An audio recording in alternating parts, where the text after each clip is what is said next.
У нас сегодня пикничок предпраздничный. Зацепили, как говорится, полный ассортимент бесплатного ланча. Там, где надо, зацепили, ну да.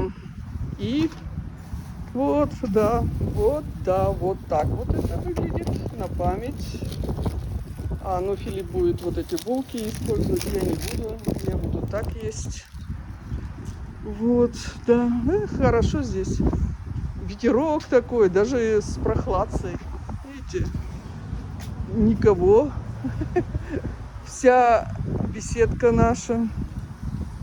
Классно, да? И даже детишек, как говорится, в ограниченном количестве. Да. Вот здесь вот мы цепляли еду, через дорогу перепилили. И, как говорится, ланч с видом на горы.